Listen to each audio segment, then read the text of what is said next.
बिस्मिल्लाहिर्रहमानिर्रहीम। आज हम डिस्कस करेंगे ऑपरेशन रिसर्च। उसका लेक्चर हमारे पास 3 है। हमारे चैनल का नाम आसफ़ महमूद एपी मैथमेटिक्स है। यहाँ पे FSc, BS, BSc, MSc mathematics को डिस्कस किया जाता है। आप हमारे चैनल को सब्सक्राइब करें, लाइक करें और आगे शेयर करें।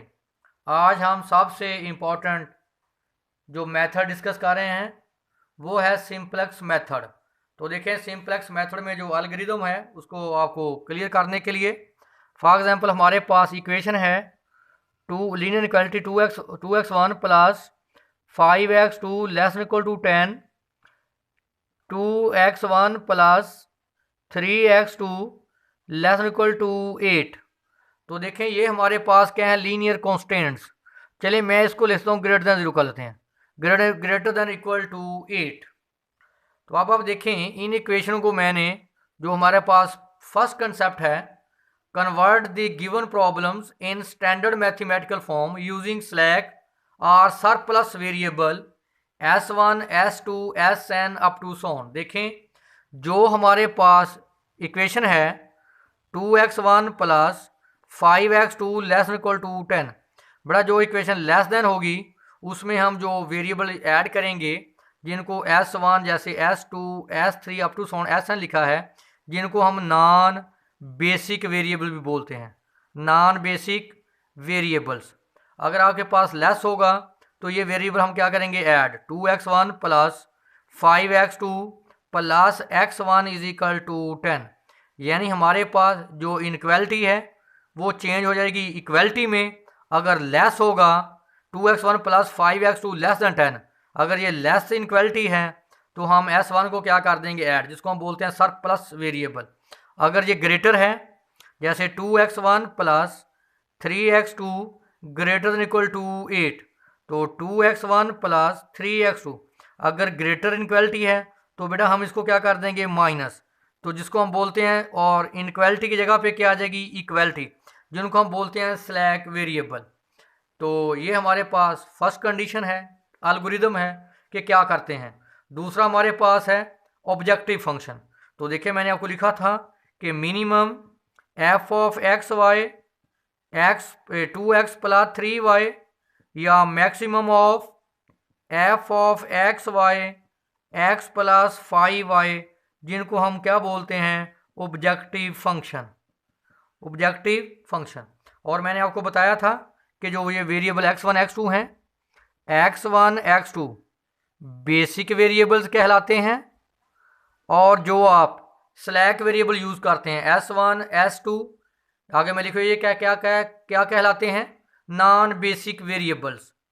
तो देखें, मैंने आपको दूसरा कंडीशन दूसरी भी मैंने आपको बता दी ऑब्जेक्टिव फंक्शन की, right objective function and equalities in the form of table from starting basic solution. उसके बाद हमारा स्टेप नंबर 3 क्या है कि जब आप इसको टेबल फॉर्म में लिखेंगे, z की वैल्यू, आगे जाके मैं आपको कंसेप्ट क्लियर करता हूँ आपको।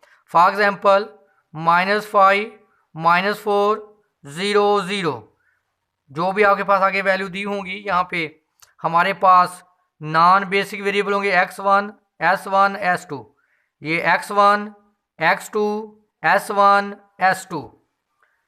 यहाँ पे पहले बेसिक वेरिएबल लिखते हैं, फिर बाद में नॉन बेसिक वेरिएबल, और जो आप कॉलम वाइज लिखते हैं ये आप लिखते हैं नॉन बेसिक वेरिएबल्स। तो आपका सबसे पहला काम क्या है, जो इंटरिंग वेरिएबल है, आपने देखना है कि इनमें सबसे बड़ी वैल्यू कौन सी है, 5।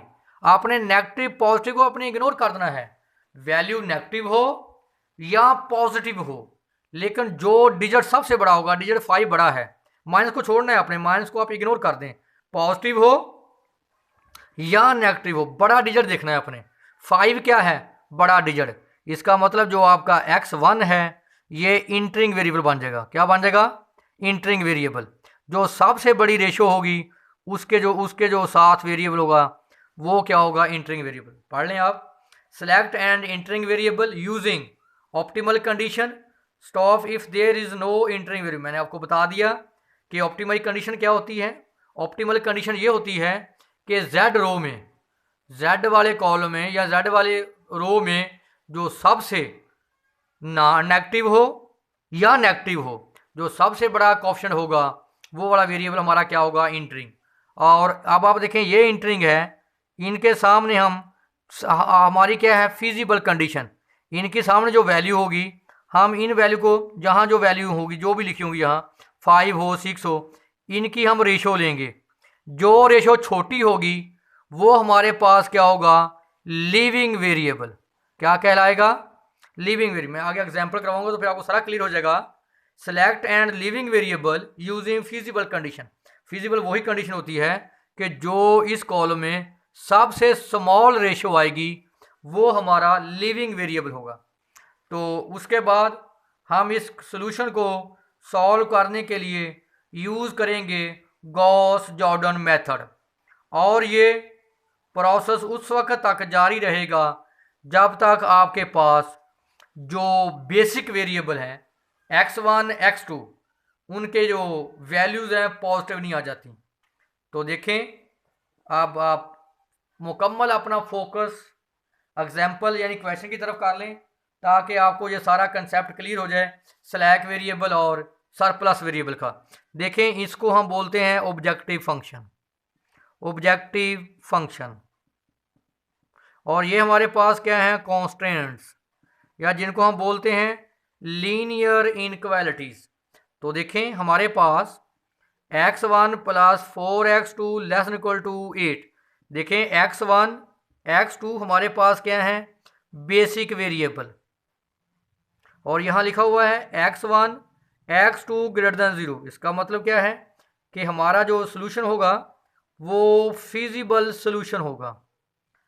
और नेक्स्ट जो बात है, देखें ये लेस है, तो मैंने कहा क्या कहा था, अगर लेस हो तो उसमें हम जो वेरिएबल है जैसे S1 S2 S3 जब अप टू 100 लिख लें Sn, जिनको मैंने बोला था नॉन बेसिक वेरिएबल। अगर लेस होगा तो इसको हम क्या कर देंगे, ऐड। तो इनक्वालिटी की जगह पे बेटा क्या आ जाएगा, इक्वालिटी। इसी तरह नेक्स्ट देखें x1 plus 2x2 less than 4। देखें ये भी लेस है, तो इसमें भी आप नॉन बेसिक वेरिएबल जिसको आपने नाम दिया था S1 S2 S3 का, तो आप S1 आप क्या आ जाएगा S2, इनक्वालिटी की जगह पे क्या आ जाएगी, इक्वालिटी। क्या आ गया, 4। तो देख लें x1 plus 4x2 plus x1 is equal to 8, x1 plus sorry ये 2 है अभी, 2x2 plus S2 is equal to 4। और दूसरा मैक्सिमम ऑफ z आपके पास देखें 3x1 प्लस 9x2। आप देखें दो वेरिएबल है इसमें, तो आप ऐसे लिख लेंगे बेशक 0s1 0s2। तो जो सबसे इंपॉर्टेंट पॉइंट बेटा इसको इधर लेके आएगा ना आपने, -3x1 minus 9x2 plus -0s1 plus 0s2। Zero के साथ नेगेटिव लगा लें या पॉजिटिव लगा लें उससे कोई फर्क नहीं पड़ता। देखें जो हमारी थी कि z माइनस आई बराबर 0 हो, कि इसके ये किसके बराबर हो, इक्वल टू 0।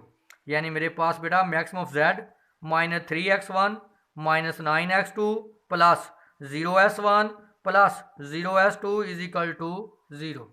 ये देखो मैंने इसमें सरप्लस वेरिएबल कर दिए। अगर लेस हो तो नॉन बेस वेरिएबल को ऐड करते हैं, अगर ग्रेटर होगा तो आपको पता है माइनस करते हैं। तो देखें नेक्स्ट, अब इसको लिखेंगे हम टेबुलर फॉर्म में। तो देखें सबसे इंपॉर्टेंट बात मेरे बेटे, इसको सामने रखें। हमारे पास जो इक्वेशन है मैं सामने लिख देता हूँ तो आगे आपको समझने में आसानी हो। वो इक्वेशन थी हमारे पास mz maximum of z minus 3x1 minus 9x2 plus 0x1 plus 0x2 is equal to 0। ये देखें जो मैंने इक्वेशन लिखी है ताकि मैं आपको समझाने में मुझे आसानी हो।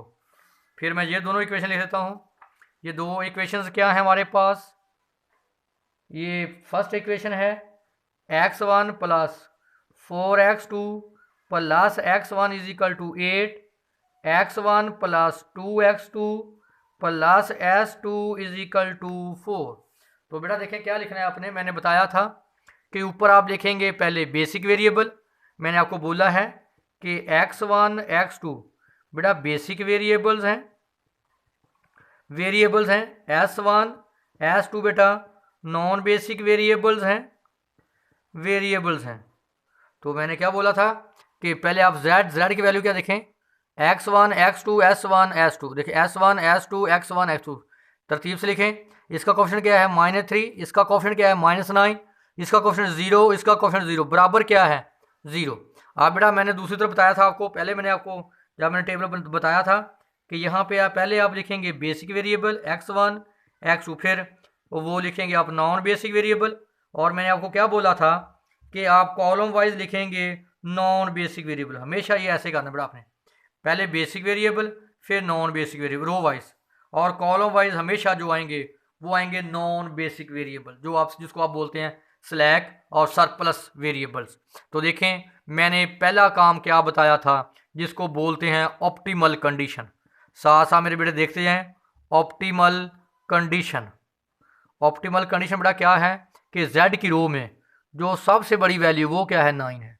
मैंने बोला था कि नॉन नेगेटिव हो या बेटा नेगेटिव हो, एक ही बात है, आपने बड़ा डिजिट देखना है, क्या है 9, 9 के सामने क्या है x2। तो बेटा अब आप जो आपका x2 है ये आपका बन गया इंटरिंग वेरिएबल। क्या बन गया, इंटरिंग वेरिएबल।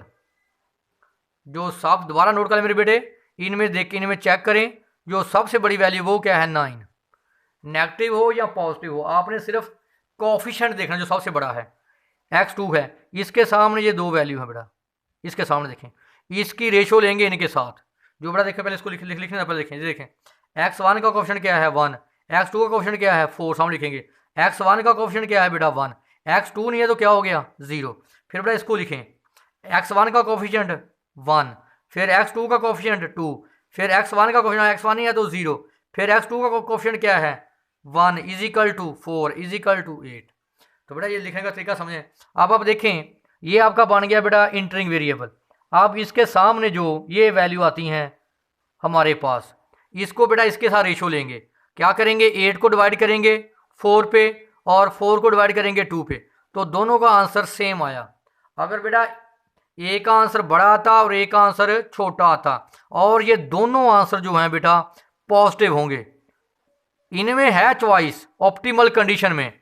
ऑप्टिमल कंडीशन का मतलब नेगेटिव भी हो सकता है डिजिट, पॉजिटिव भी, लेकिन जो सबसे बड़ा होगा नेगेटिव हो या पॉजिटिव हो, लेकिन ये जो रेशो हैं ये हमेशा क्या आए पॉजिटिव, ये हमेशा क्यों हो पॉजिटिव, यानी नॉन नेगेटिव हो, ये नेगेटिव नहीं हो सकती।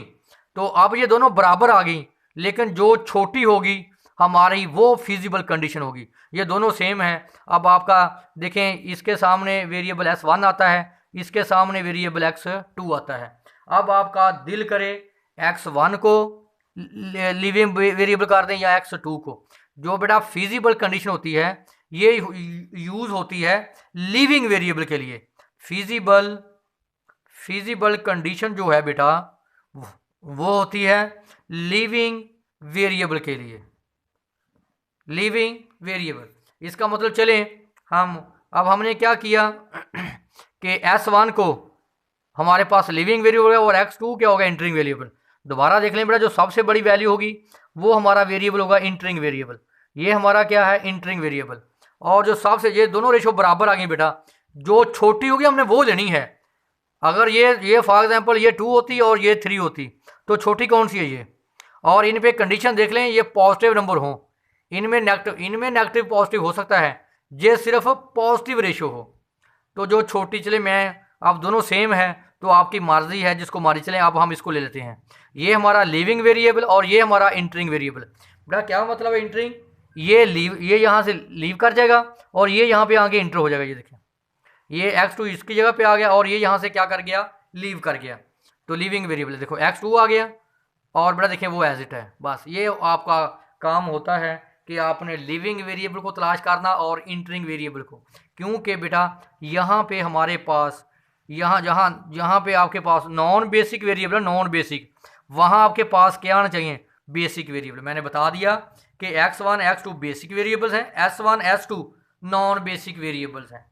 अच्छा बेटा, जब आपने ये इंटरिंग और लिविंग वेरिएबल आपने चूज़ कर लिए तो उसके बाद आपने क्या करना है, अब आपका कौन सा वेरिएबल आया x2, तो देखें ये x2 के कोफिशिएंट है, तो आपका काम क्या है कि x2 का कोफिशिएंट को क्या करें 1, क्योंकि बेटा हमने यूज़ करना है गॉस जॉर्डन मेथड। बताया था ना आपको कि क्या यूज़ कर रहे हैं सिंपलेक्स मेथड में, गॉस जॉर्डन मेथड। तो वो बड़ा वो क्या होता है कि आप डायगोनल एलिमेंट को 1 करें, इसके नीचे आप क्या करें 0, फिर इस डायगोनल एलिमेंट को 1 करें, इसके ऊपर क्या करें 0। हमारा काम क्या है कि हम इसको चेंज करेंगे बेटा गॉस जॉर्डन मेथड में।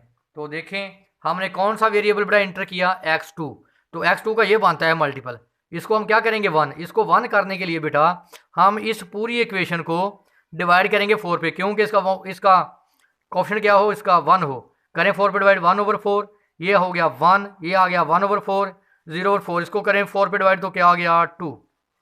चेक कर लें, 1/4 1, 1/4 0 और 2। बेटा इसकी मदद से ऊपर 0 करेंगे, इसकी मदद से नीचे 0, क्योंकि ये सारा प्रोसेस डायरेक्ट किया गया है। तो मैं आपको एक प्रोसेस करके आपको चेक करवा देता हूँ। देखिए मेरे बेटे, हमारे पास जो वेरिएबल आया, ये जो लिविंग और इंटरिंग वेरिएबल बना, वो ये आया x2 और s2। हमारे पास आया वेरिएबल 1 4 1 0 8, ऊपर है -3 -9 0 0 0।